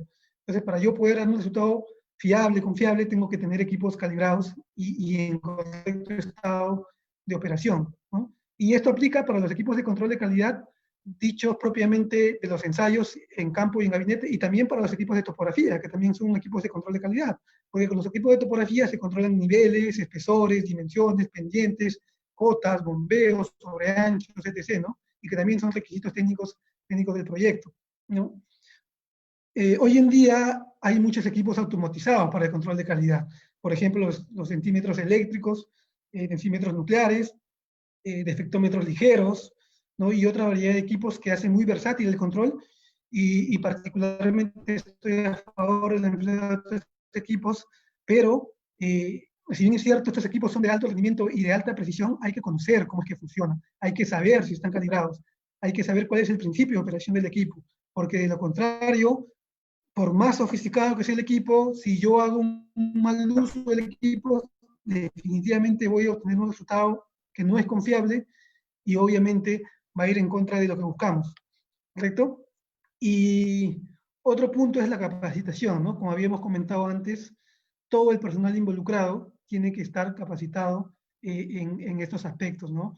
Tanto ingenieros, supervisores, encargados, capataces, peones, oficiales, conductores de volquete, topógrafos, etcétera. Todos tienen que tener conocimiento de estos detalles porque todos están involucrados, ¿no? Y afectan directamente a la calidad del producto final. Bueno, vamos a dar el tramo de prueba, ¿no? Es importante hacer un tramo de prueba, muchas veces se omite, nos lanzamos directamente a la obra, a comenzar a trabajar sin haber hecho un tramo de prueba, pero es fundamental hacer un tramo de prueba. Y ojo que la especificación técnica lo pide, exige que se haga un tramo de prueba. Deja a discreción del contratista ya hacerlo como parte del trabajo de la vía o hacerlo fuera de la vía. Pero obviamente si es que lo hace dentro de la vía y no sale bien, hay que sacarlo todo y volver a hacerlo, ¿no? Entonces queda a discreción del ejecutor ver dónde hacer el tramo de prueba. En el tramo de prueba que hacemos, debemos verificar el estado y el comportamiento de los equipos, debemos definir los procedimientos de preparación de materiales, transporte, colocación y compactación, debemos, en el caso de que usemos esparcidoras de agregado, debemos definir la velocidad de extendido, debemos definir los pesos de los equipos de compactación, debemos definir la velocidad con que este equipo de compactación va a pasar, debemos confirmar el número de ciclos de compactación que se requieren, debemos, a través del apoyo topográfico, debemos definir con qué espesor de capa suelta yo parto para luego obtener el espesor de capa compactada del diseño que a mí me están exigiendo, ¿no? Tengo que confirmar si mis traslapes de compactación son suficientes, ¿no? A través de pruebas en la zona de traslapes. Y tengo que verificar el cumplimiento de los requisitos técnicos del material colocado que ya habíamos comentado, ¿no? Que eran compactación, que eran uniformidad, defectometría. ¿Y quiénes deben participar de manera dinámica de este tramo de prueba? ¿Cuál es la realidad? La realidad es que en los tramos de prueba participa el técnico de laboratorio con su equipo y el capataz con su equipo. Y a veces van a haber también los responsables, pero tienen que participar de manera dinámica más actores en este trabajo, ¿no? Por ejemplo, el personal de seguridad y salud en el trabajo. ¿Por qué? Porque ahí se van a definir aspectos importantes, ¿no? O sea, qué tan expuestos están las personas en este proceso con la maquinaria, ¿no? Ahí se identifican correctamente los peligros y se evalúan los riesgos. También debe participar, obviamente, el personal de control de calidad haciendo las inspecciones y los ensayos necesarios, el personal de topografía, los responsables de ejecución, los supervisores y todo aquel personal que esté estrechamente ligado con esta tarea. Bien, para terminar, las conclusiones y recomendaciones, espero que el tiempo es corto para un tema tan extenso, hemos tratado de tocar los puntos más importantes, obviamente hay muchos más puntos que podemos tocar quizá más adelante y que son importantes, pero bueno, en base a esta exposición, las conclusiones que yo podría brindar es que el desempeño de un pavimento durante su vida útil o vida de servicio depende fundamentalmente del comportamiento individual y en conjunto de todos sus constituyentes, ¿no? Llámese fundación, capas granulares y superficie de rodadura. Como habíamos comentado al inicio, si falla uno, falla todo. Tenemos que cuidar todos los aspectos. Otra conclusión es que el éxito del desempeño de las capas granulares de un pavimento se basa en un control estricto de la calidad, no solamente de los ensayos que nos piden, ¿no? Sino de los materiales, de los procesos constructivos, los equipos adecuados y también los controles adicionales que hemos mencionado en esta presentación, y también los aspectos que hemos mencionado también al inicio, ¿no? Los aspectos en la formulación del expediente y durante la ejecución, ¿no? ¿Qué recomendaciones puedo plantear? Puedo plantear las siguientes: que debemos asegurar el éxito de las capas granulares del pavimento para poder asegurar el éxito del desempeño del proyecto, ¿no? Asegurando el éxito de estas capas granulares, vamos a garantizar seguramente el éxito de todo el pavimento en su conjunto. ¿Qué más? Es recomendable tener, entre otros, ¿no? Los siguientes factores, porque hay muchos, y hemos nombrado los más importantes, entre otros los siguientes factores, desde la concepción del proyecto hasta su construcción y entrega. ¿Cuáles son? Especificaciones claras, disponibilidad de materiales, condiciones especiales de trabajo, dominio de los requisitos técnicos, la previsión de los costos asociados a esos trabajos, los costos reales, el oportuno control de calidad, ¿no? Con controles preventivos, más que simplemente cumplir lo que dice la especificación, y asignación de recursos para este control de calidad. Lo que habíamos mencionado, no sacrificar la asignación de recursos para el control de calidad, porque de manera directa estamos sacrificando la calidad de nuestro trabajo final. Bien, esa es la exposición, es lo que queríamos compartir con ustedes. Bueno, agradezco su atención y bueno, quedo atento a las preguntas. David, Daniela, quedo atento a las preguntas que puedan haberse formulado en este lapso de tiempo. Sí, muchas gracias, ingeniero, por la exposición. Bien, antes de ir con la sección de preguntas, solo mencionar al público en general que para el siguiente webinar, si tú quieres ser parte nuevamente del Zoom, que será limitado para 100 personas, deberás llenar la inscripción para posteriormente enviarles el link de la conferencia a su correo. Bueno, pasaremos a la sección de preguntas, ingeniero. Preguntas que han sido formuladas vía Facebook y vía Zoom, las cuales son las siguientes.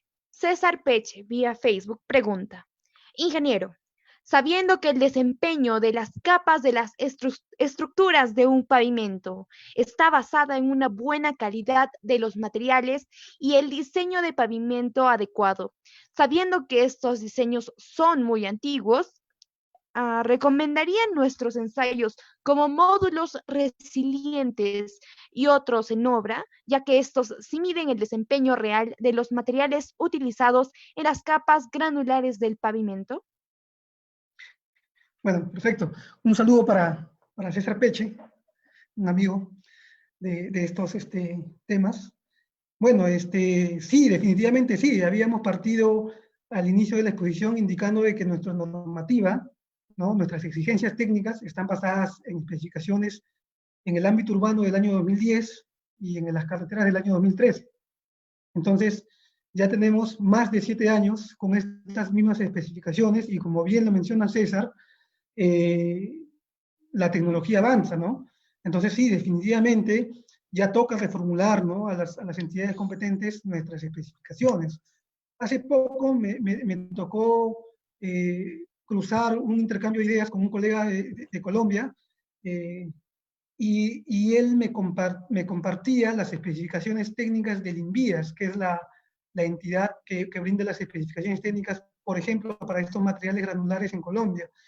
Y tienen unas especificaciones muy completas, ¿no?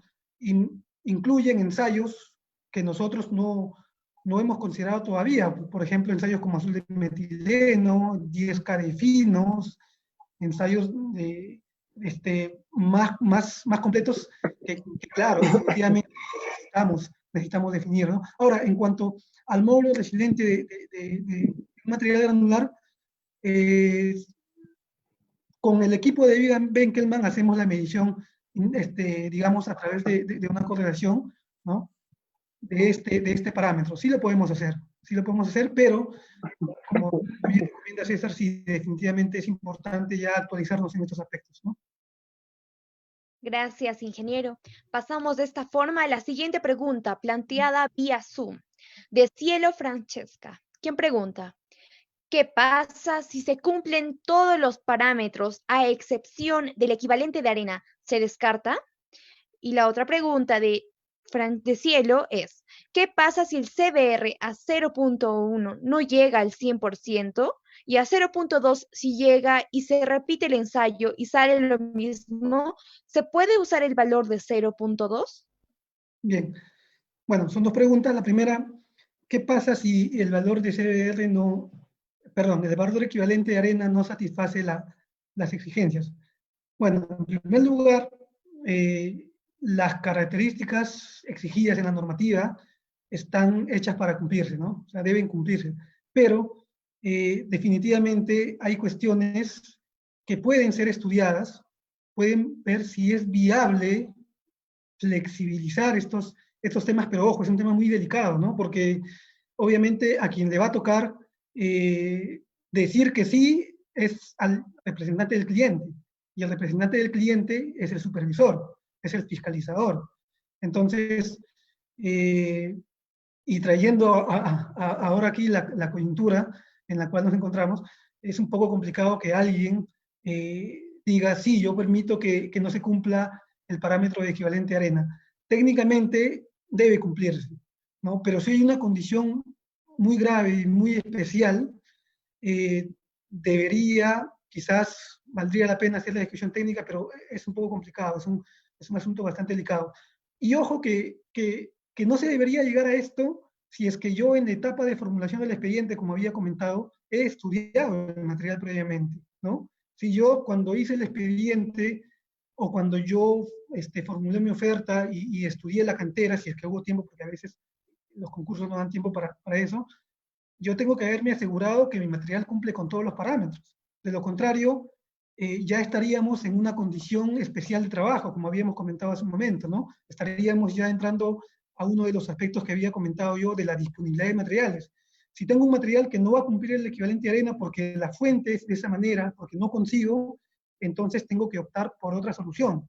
¿Ya para qué voy a plantear un material sabiendo que el equivalente de arena no da? Ahora, si el material de equivalente arena, perdón, si el material sí cumple con el requisito de equivalente arena y ha sido un descuido en la producción no haber controlado este parámetro, bueno, ahí no hay vuelta que darle, ¿no? Hay que toca corregir, no hay otra. En cuanto, en cuanto al CBR, bueno, efectivamente la norma técnica indica indica que cuando el valor de CBR a 0.2 pulgadas de penetración es mayor que el valor de CBR a 0.1 pulgadas de penetración, entonces indica que se tiene que repetir el ensayo. Y si yo repito el ensayo y se confirma nuevamente esta condición, entonces tomo como valor de CBR el valor mayor, obviamente el de 0.2 pulgadas en este caso. Pero hay que tener en cuenta también que la EG 2013, debajo del cuadro SBR, indica que el valor tiene que ser reportado para 0.1 pulgadas de penetración, más allá de esta condición normativa que se menciona, ¿no? Y hay que tener en cuenta que también que cuando se hace el diseño de los pavimentos, por ejemplo, en el caso de la fundación, normalmente el que diseña puede tomar el valor de 0.1 o quizás pueda optar por el criterio de la norma de hacer la verificación si a 0.2 es mayor. Entonces hay que ver qué es lo que consideró también, ¿no? Yo básicamente recomiendo ceñirse al valor de 0.1 pulgadas, que es lo que indica la especificación. Bien, Daniela. Muchas gracias, ingeniero. Bueno, también pasamos a la pregunta vía Facebook de César Arbulú Jurado. ¿Quién pregunta? ¿Qué opinión le merece que, para formular los expedientes de carreteras, algunos consultores hacen prospecciones cada medio kilómetro? Bueno, estamos hablando básicamente de la fundación de un pavimento, ¿no? Porque obviamente si yo voy a hacer una construcción nueva, tengo que estudiar la fundación. O puede ser de que haya hecho un trabajo de rehabilitación y ya estoy estudiando también las capas ya constituidas de pavimento. Desde mi punto de vista, no es correcto, no está bien. En primer lugar, no cumple los criterios que indica el Manual de Geologías de Suelos y Pavimentos del Ministerio de Transporte, que indica que la frecuencia tiene que ser menor. Incluso indica que si yo tomo una prospección cada 250 metros y encuentro variación grande entre dos prospecciones, tengo que hacer una prospección intermedia. Y si sigo encontrando variaciones, tengo que nuevamente hacer otra inspección, otra prospección intermedia. Entonces, definitivamente no es adecuado hacer una prospección cada 500 metros, ¿no? Eh, los materiales de fundación son muy variables en un proyecto de carretera, ¿no? Ahora, si se trata de una vía ya constituida y se está estudiando un proyecto de rehabilitación, probablemente las características de las capas granulares que ya están colocadas y ya están en servicio, probablemente estas capas granulares tienen una condición más uniforme, ¿cierto? Pero ¿quién nos asegura eso? Nadie nos asegura eso, ¿no? Y mucho hay que tener en cuenta que también muchas de las vías que entramos a rehabilitar han sido construidas años atrás, ¿no? Cuando las especificaciones quizás no eran tan estrictas o cuando el mismo control de la calidad de estos trabajos no era muy estrictos. Entonces no tenemos certeza si han sido construidos de manera uniforme. Por eso que también en esta condición de un estudio para una rehabilitación, yo también pienso que 500 metros es demasiada distancia, ¿no? Me parece que no es adecuado. Hay que ceñirse al manual de geología y suelos y pavimentos, donde se establecen estos criterios de las distancias. Muchas gracias por la pregunta al ingeniero César Arbulú Jurado, docente de Ingeniería Civil de la Universidad Andina del Cusco. Bueno, también pasamos a la pregunta de Edson vía Zoom. ¿Quién pregunta? ¿Es posible llegar al grado de compactación al 100% de una capa de base con solo pasadas de rodillo sin vibrar? De no ser posible, ¿qué alternativa se plantearía sabiendo que no está permitido la vibración y las especificaciones piden al 100%, tomando en cuenta la optimización de costo en cuanto al presupuesto? Bien, es una pregunta muy interesante y bueno, me tocó también vivir una experiencia parecida en una asesoría que estaba brindando. Y bueno, y es básicamente lo que menciona, ¿no? En teoría, si yo, ¿de qué depende obtener el grado de compactación? Depende del peso del equipo, depende de la humedad del material, depende del espesor de la capa compactada, y definitivamente, si tenemos un espesor grande, tenemos que vibrar, ¿no? Porque con el simple hecho de pasar el equipo con el peso propio del equipo no es suficiente. Si es un trabajo normal de una capa granular de 25, 20 centímetros, tengo que vibrar para poder obtener. Ahora, aquí viene otro de los aspectos que yo había comentado en cuanto a las condiciones especiales de trabajo, ¿no? Si yo por expediente, en la formulación del expediente, sé que voy a trabajar una base granular cerca de una estructura de concreto, por ejemplo, donde las vibraciones tienen que ser restringidas, o cerca de una zona urbana, donde hay viviendas cercanas, o cerca de conductos de fluidos o de gases, como habíamos comentado, en una zona urbana de una ciudad, yo tendría que en la etapa del presupuesto plantear otras alternativas. Como habíamos comentado, no un suelo cemento autocompactado o una geomalla. Debería ser ese el momento. Ahora, si no se tuvo esa previsión, no se hizo ese estudio y se llegó a esta problemática, entonces las soluciones técnicas ya tienen que cambiar. Definitivamente no puedo solamente vibrar, ¿no? Tendría que yo intentar, por ejemplo, si voy a colocar una capa granular de 20 centímetros, tratar de colocar capas, qué sé yo, de 10 y 15 centímetros y emplear equipo menor. Obviamente, eso va en contra del rendimiento de los trabajos y por ende de los costos del proyecto, porque cuando yo coloco en 2 o 3 capas lo que tenía previsto colocar en una sola capa, mi plazo de ejecución ya se va a triplicar. Y no solamente triplicar, porque el rendimiento de compactar con un equipo ligero, liviano, es mucho menor que compactar con un equipo de un tonelaje de más de 10 toneladas y con vibración. Entonces, alternativas hay, pero ya van a afectar al aspecto económico del proyecto. Entonces, yo tendría que implicar a mi supervisión y decirle, mira, planteo este problema, ¿no? Vamos resolviéndolo en conjunto porque no puedo vibrar, es una limitación que lamentablemente no se estudió en el expediente. Y muchas veces es una desventaja que quien a veces elabora el expediente no se encuentra disponible para resolver consultas en el momento de la ejecución. Los expedientes son desarrollados años atrás o quizás ya los profesionales no están más involucrados y no se les puede hacer las consultas, ¿no? Pero sí hay que tomar otras alternativas. Una de esas puede ser esa, bajar el espesor de la capa, usar equipos menos pesados. Lo otro puede ser colocar un suelo cemento autocompactado, colocar geomallas para reducir los espesores, pero eso implica un costo que seguramente va a asumir el ejecutor y al ser una característica no prevista en el expediente, ya se entra en un tema contractual que seguramente es necesario la participación de supervisión para poder resolverlo, ¿no? Gracias, ingeniero. Bueno, vamos a pasar a la pregunta vía Facebook de Héctor Guapaya. ¿Quién pregunta?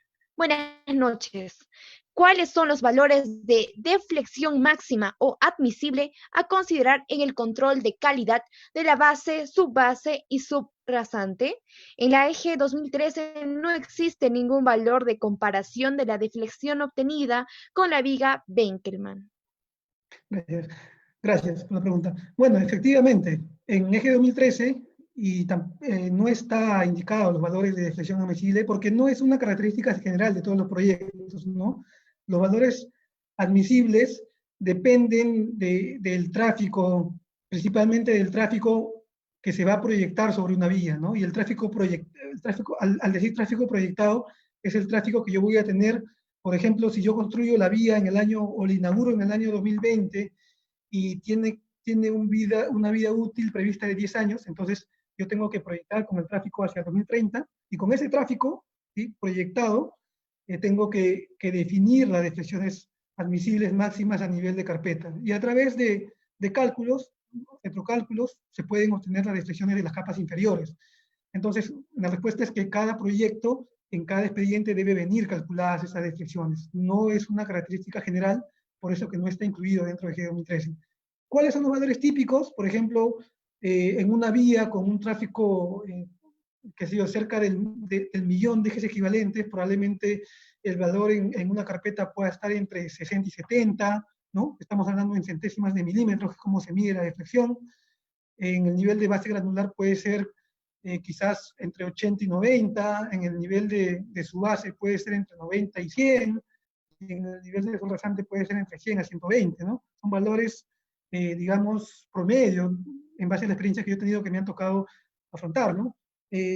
Por ejemplo, en el caso de la Panamericana en la carretera Huachipatilca, el valor, si mal no recuerdo, era 50 centésimas de milímetros, si mal no recuerdo, de deflexión, y obviamente porque es una vía panamericana, ¿no? El tráfico es alto ahí, ¿no? Y los valores son menores. Entonces, depende de cada proyecto y eso tiene que venir explícitamente definido y calculado en el expediente técnico, en base al tráfico que va a soportar la vía, el tráfico proyectado. Gracias, ingeniero. Bien, tenemos la pregunta de Junior Guerrero. ¿Quién pregunta? ¿Qué podría hacer cuando el material granular no es similar a la densidad seca que saqué con el ensayo de Proctor modificado? ¿Y cuánto influye el número de pasadas del rodillo? A ver, entiendo la pregunta, que si el material que tengo en campo colocado no está obteniendo la densidad máxima del ensayo Proctor modificado, ¿no? Entonces, bueno, hay un sinnúmero de factores a los cuales se pueda deber. Puede ser que el material haya sido alterado en cuanto a su gradación, ¿no? Lo que habíamos hablado, no se homogeneizó el acopio para el carguillo, o el material tenía demasiado exceso de partículas alargadas y en el proceso de compactación se desintegró y se cambió la gradación, o el material no llegó con la humedad suficiente, o los equipos no son los adecuados para la compactación. Entonces, a veces también pasa que los equipos de control de calidad no están adecuadamente calibrados, ¿no? Por ejemplo, para hacer el ensayo de densidad en campo con el método del cono de arena, se emplea una arena calibrada, ¿no? Y esa arena calibrada tiene un cierto peso unitario, una cierta densidad. Si yo no actualizo este peso unitario para cada material particular que use en un proyecto, seguramente voy a distorsionar los valores, ¿no? Entonces, puede ser que todo esté bien y simplemente el equipo de medición me esté fallando. Entonces, hay que estudiar qué equipos, cuáles son las posibles fallas donde yo pueda estar teniendo esta deficiencia en no llegar a la compactación. Si yo tengo todo controlado, el equipo adecuado, con el tonelaje correcto, el espesor definido, y yo he hecho mi ensayo Proctor, yo no debería tener ningún problema en llegar al 100%, si el material cumple con todos los requisitos. Si no llego es porque alguno de los factores, y hay que estudiar todos los factores para ver en dónde se puede estar dando este problema. Otra parte de la pregunta es, ¿con cuántas pasadas? Eso se define en el tramo de pruebas, ¿no? Sabemos que lo fundamental en una compactación es la energía de compactación que yo le aplico a una capa de material granular. Y la energía de compactación está definida por el espesor de la capa a compactar, está definida por la cantidad o el peso del equipo al que le voy a dar y el número de pasadas, ¿no? Está definido de esa manera. Entonces, todos esos parámetros se ajustan en el tramo de prueba. En el tramo de prueba se define el equipo, como habíamos visto, ¿no? Se define el equipo, si el tonelaje está bien, se define cuántas pasadas le voy a dar, a qué velocidad va a pasar mi equipo, ¿no? Cuál va a ser la frecuencia de la vibración, definir si el espesor que estoy compactando es el adecuado. Entonces, no hay un valor estándar en cuanto a las pasadas. Eso hay que definirlo en el tramo de prueba, ¿no? No hay que decir, yo estuve en un proyecto anterior donde le dábamos 3 ciclos o 6 pasadas y con eso conseguíamos. Bueno, puede ser que en este proyecto también te dé, pero hay que verificarlo. Hay que hacer el tramo de prueba y hay que confirmar si esta condición se repite o necesito menos o podría ser que necesite más, ¿no? Muchas gracias, ingeniero. Bueno, también pasamos a la pregunta vía Facebook de Vladi GL, quien pregunta: buenas noches. ¿Qué tan confiable puede ser el desempeño del pavimento si se siguen usando conceptos empíricos como el CBR, ejes equivalentes y la viabilidad de usar el módulo resiliente, el espectro de cargas, que son conceptos de mayor probabilidad, el desempeño del pavimento? Bien, es una pregunta muy similar a la que planteó César al inicio, César Peche. Sí, efectivamente, ¿no? O sea, nosotros venimos usando una metodología de diseño de pavimentos del año 93, ¿no? Que fue probado en una pista de pruebas hace muchos años atrás, en una pista de pruebas con condiciones particulares, ¿no? En Estados Unidos, condiciones particulares, con un suelo típico del lugar. Entonces, definitivamente, este método empírico de diseño de pavimentos, que representa el ASHTO 93, con el cual se siguen diseñando todavía los proyectos en el país, ya está desfasado, ¿no? Tenemos que, tal como lo menciona, como se menciona en la pregunta, tenemos que pasar ya a evolucionar, ya a hacer diseño de pavimentos con metodologías, con metodologías mecanísticas, ¿no? Y ya existe digamos, las investigaciones, ¿no? Ya existen las metodologías planteadas. Es cuestión de que los proyectistas ya comiencen a tomar estos diseños ya de manera estricta y obligatoria, ¿no? Y ya ir abandonando las metodologías de diseño de espesores antiguas, empíricas, como bien lo menciona en esa pregunta. Sí es necesario. Y dicho sea de paso, como había dicho, nuestra normativa también está ya bastante, con bastante tiempo de antigüedad sin ser actualizada. Entonces, considero que lo que indican en la pregunta es válido, ¿no? Hay que migrar, ya cambiar a los diseños de pavimentos mecanísticos. Quizás dar paso a paso, ¿no? Dar paso a paso en estas metodologías de diseño, ¿no? Comenzando con los espectros de carga, ¿no? Comenzando quizás poco a poco para ir llegando a las predicciones de daños en el pavimento, ¿cierto? Quizás implementar ya el diseño SuperPay, que es el diseño de mezclas asfálticas para el caso de pavimentos flexibles, por ejemplo, ya como metodología universal de diseño, ¿no? Y ir dejando ya la metodología Marshall. Pero este es un tema, digamos, de grande que se necesitan grandes esfuerzos para solucionarlo, ¿no? Y profesionales para hacerlo los tenemos, ¿no? Hay muchos ingenieros con bastante experiencia en estos temas de diseño que puedan aportar en esto, ¿no? Gracias, ingeniero. Seguidamente tenemos la pregunta de Cristian vía Zoom, quien pregunta, ¿cuándo se realiza el ensayo de CBR en laboratorio? ¿También se toma datos de la expansión del material en la subrasante o en las otras capas? ¿En qué afecta la... Bien, en el ensayo CBR, una parte del ensayo también consiste en medir la expansión del material, ¿no? Se le colocan unas sobrecargas y se deja saturando el material, se deja saturando bajo agua durante 4 días aproximadamente, 4 días, y se colocan unas sobrecargas para ir midiendo qué tanto expande el material con estas sobrecargas. Con unos diales se mide esta expansión. ¿Por qué se mide la expansión? Principalmente en los suelos finos arcillosos, ¿no? que muchas veces hacen parte de la fundación de un pavimento. Este control es muy necesario, porque yo puedo de esa manera definir si mi material, ¿no? va a tener algún grado de expansión, ¿no? Porque obviamente si el material se va a expandir al contacto con el agua, puede ser que el drenaje de la vía falle, el agua entre o ascienda por capilaridad y termine dañando la estructura del pavimento debido a esas expansiones de material, ¿no? Ahora, obviamente hay suelos que son evidentemente expansivos, ¿no? Ahí simplemente hay que hacer ensayos de confirmación, medir índices, por ejemplo, de actividad de arcillas, etcétera, ¿no? Tantas metodologías para medir la expansión de un material, pero a veces el material que uno ve no necesariamente se aprecia tiene características expansivas. Entonces, esta parte del ensayo es muy útil para verificar si el material va a expandir o no. Se aplican las capas granulares, bueno, la norma indica que en el ensayo CBR se miden las expansiones.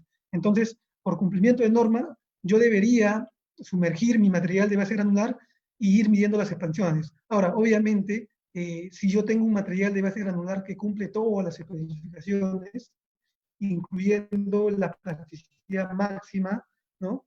Y que no tenga materiales plásticos, entonces seguramente estas expansiones no van a resultar para nada significativas, pero hay que hacer el control, ¿no? Hay que asegurarnos haciendo el control para demostrar efectivamente con los ensayos de que esto no es así, que no tiene expansión. Gracias, ingeniero. Y como última pregunta tenemos la de vía Facebook de Arturo M, quien pregunta, buenas noches, ¿cómo controla el contratista el contenido óptimo de humedad en campo? Pues si no cumple, se debe de escarificar y regar para luego compactar. Otra pregunta es, ¿dónde se indica que las calibraciones son por 6 o 12 meses? Gracias por la pregunta. La primera pregunta, ¿qué pasa si no se llega a la humedad óptima en el material extendido en campo? Bueno, la respuesta es que no se va a conseguir la densidad, ¿no? Porque para yo poder conseguir la densidad máxima de un material, tengo que tener una humedad cercana al óptimo contenido de humedad. Y estos parámetros se definen en el ensayo prótono modificado. Si yo no llego a esta humedad o estoy muy lejos de esta humedad, definitivamente no voy a poder conseguir el grado de compactación que a mí se me exige en el proyecto. Entonces, claro, obviamente, si no está la humedad adecuada, hay que escarificar el material, hay que regarle el agua ¿no? Y hay que batir nuevamente, homogeneizar hasta llegar a la humedad para poder cumplir esto. Pero este es un control reactivo, ¿no? Esta es una acción reactiva, ya muy tardía. Lo ideal es controlar el material en acopio. Antes de que salga de la planta de acopio, yo ahí humedezco el material, ¿no? Cerca a su humedad óptima, y si estoy en una zona con altas temperaturas, quizás un punto encima para evitar que después pierda humedad rápidamente, y voy controlando todos los despachos. Voy garantizando que el material en el bolquete llegue al punto y llegue con la humedad adecuada. Eso es un control preventivo, y eso es lo que hemos recomendado también en esta exposición, ¿no? No esperar a tener el problema después de que ya el material está colocado y el único remedio es un retrabajo, ¿no? Un retrabajo es indeseable para todos, ¿no? Es indeseable para todos porque afecta directamente al costo y al plazo del proyecto. Y en cuanto a la siguiente pregunta, Daniela, ¿me la repites, por favor, la segunda pregunta? Perfecto, ingeniero. Un momento. Ya. La otra pregunta es, ¿dónde se indica que las calibraciones son por 6 o 12 meses? En la parte de calidad, de control de calidad de las especificaciones técnicas EG 2013, eh, es- indica que las calibraciones deben ser cada 6 meses, ¿no? Indica que tenemos que tener equipos de ensayos con calibración vigentes a 6 meses. Está indicado ahí, ¿no? Ahora, obviamente, este punto es también discutido, ¿no? Porque alguien puede decir, pero si yo el equipo lo uso muy poco, le doy buen mantenimiento, ¿para qué lo voy a calibrar tan seguido, no? Eh, pero bueno, la especificación está colocado que tiene que ser cada 6 meses, y hasta esto también hay que considerar en la previsión de los costos, ¿no? Porque la calibración de los equipos tiene un costo que definitivamente no es para nada, pues, que se pueda despreciar, ¿no? Lo- 2011 los- los la- compré. las personas, las personas para estos servicios tienen que ser trasladadas desde ciudades quizás, qué sé yo, Lima, Chiclayo, se trasladan y el proyecto puede estar muy alejado, eso representa un costo, llevar los equipos de calibración, hacer la calibración es un costo que hay que prevenir. Bueno, la respuesta es que en Eje 2003 está. eh, en esta lámina, al pie de página, figuran mis datos de contacto, mi correo electrónico, mi número de teléfono. Con todo gusto, la persona que ha hecho la consulta me puede escribir. Yo le doy exactamente la página donde está indicado esto, que es en Eje 2013, y también para cualquier consulta adicional que puedan tener los participantes de esta charla técnica, está disponible ahí mis datos de contactos para que con toda apertura puedan, sin ningún problema, entrar en contacto, ¿no? Exactamente, gracias, ingeniero. Sí, para recordarles que las preguntas que no han sido resueltas el día de hoy por falta de tiempo, pueden escribir en el contacto que aparece en su pantalla del ingeniero Sergio. Antes de despedirnos y finalizar por el día de hoy, ingeniero Sergio, ¿algunas palabras de despedida? Bueno, nuevamente, en primer lugar, agradecer a los participantes. De verdad espero que haya sido muy provechoso. He tratado de compartir algunas experiencias, ¿no? A través de la participación en diversos proyectos. Sé que no son todas, obviamente. Hay muchas experiencias más que muchas personas también puedan compartir. Hemos tratado de abordar un tema de verdad que es muy extenso. Hemos tratado de resumirlo para el tiempo que se nos ha brindado. Y bueno, gracias nuevamente. Gracias también al IDEC Vial, al CIVIAL por la invitación, ¿no? A nombre también de la empresa CIPerú, de la cual yo hago parte. Y bueno, espero que en el futuro podamos encontrarnos para compartir algunos otros tópicos relacionados con las especialidades de suelos, pavimentos concretos, control y aseguramiento de calidad en proyectos de infraestructura de estos proyectos. Muchas gracias. Sinceramente, qué grata exposición nos ha dado el conocer el ingeniero Sergio Quispe Espinosa.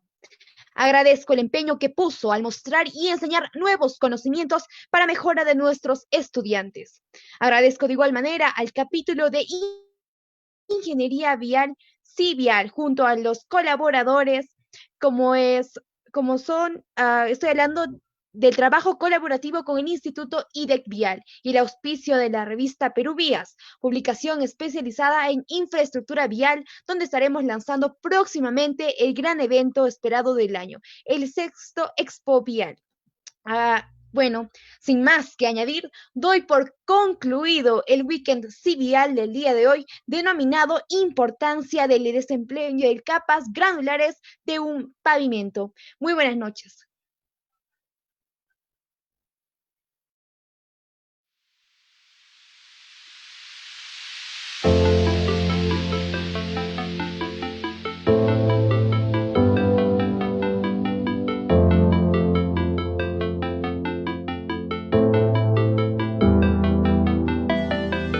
We always run to catch the moment.